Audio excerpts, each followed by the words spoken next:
want to put a tag on this text. Bitter, but blessed. Bitter, but blessed. When I looked at this story, I saw a bit of what I call a biblical irregularity. Because most of the time when you read in the Word of God and you read about a leper, we understand that there were specific things that they had to do. There were specific ways that they had to live. I've talked about lepers many times. We know that lepers had to live in a colony where there were only lepers. Lepers had to be unkept, and they didn't have to comb their hair, and they had to walk around saying that they were unclean and yell out that they were lepers, so people knew that there was a leper on the way. There was an understanding that a leper had to announce himself because of who he was. He was a leper.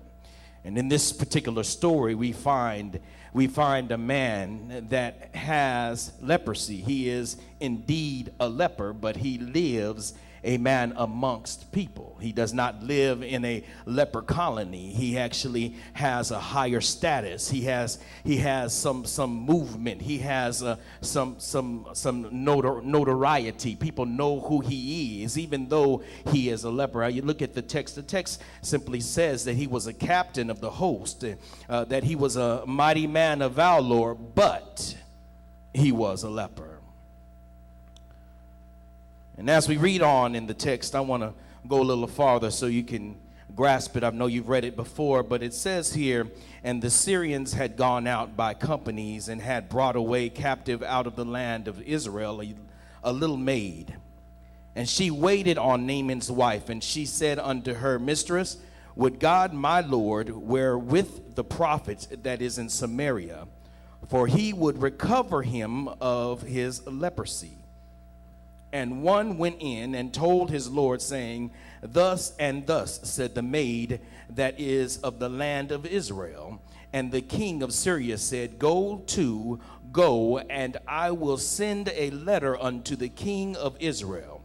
And he departed and took with him 10 talents of silver and 6,000 pieces of gold and 10 changes of raiment.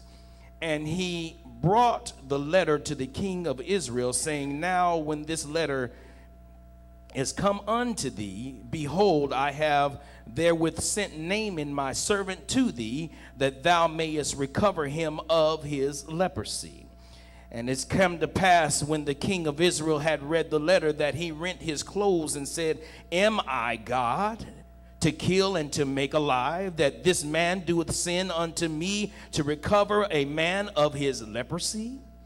Wherefore consider, I pray you, see how he seeketh a quarrel against me. And it was so, when Elisha the man of God had heard that the king of Israel had rent his clothes, that he sent the king, saying, Wherefore hast thou rent thy clothes? Let him come now to me, and he shall know that there is a prophet, amen, in Israel. So Naaman came with his horses, with his chariots, and stood at the door of the house of Elisha. And Elisha sent a messenger unto him, saying, Go and wash in the Jordan 7 times, and thy flesh shall come again to thee, and thou shalt be clean. But Naaman was wroth and went away and said, Behold, I thought he would surely come out to me and stand and call on the name of the Lord his God and strike his hand over the place and recover the leper. Are not Abana and Parphar, rivers of Damascus, better than all the waters of Israel? May I not wash in them and be clean? So he turned and went away in rage, and his servants came near and spake unto him and said, My father, if the prophet had bid thee to do something great, wouldest thou not have done it? How much rather then when he said to thee, Wash and be clean? Then he went down and dipped himself 7 times in the Jordan, according to the saying of the man of God, and his flesh came again like unto the flesh of a little child, and he was clean. Now, if I were to do an autobiographical exegesis of this text, there would be something a little different. The reason why I say this is that this text is written on a biographical standpoint, meaning that it was not written by the person who it affected. So it was not written by him, it was written by somebody else. Traditionally, they say that the books were written by Jeremiah. And so we understand that this is written from somebody else's standpoint, so we don't actually really know how Naaman felt as being a leper, although he was a mighty man of valor, although he was a man with status, although he was a man with money. And it makes you wonder how it is that he could have everything but still be a leper.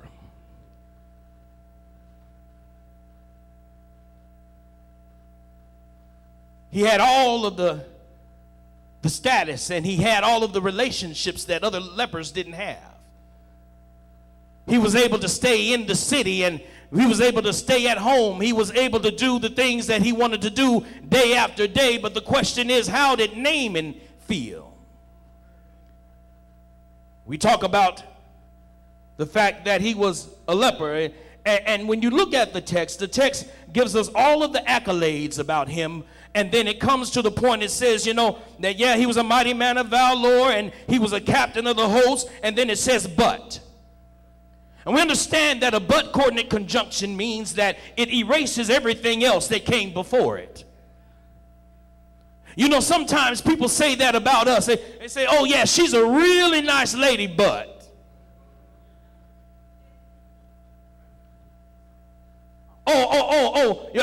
You have a really good job, but.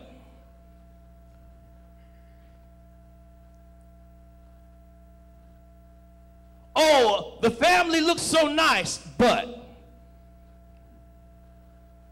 People do a lot of that button on Facebook.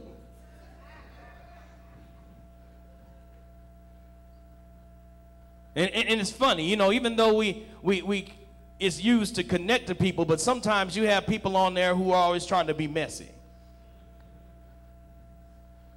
And you know how people you get on there and you might be sharing a picture for another part of your family, but other people see it and somebody say, oh, that picture cute, but she could have wore some different shoes. They look nice, but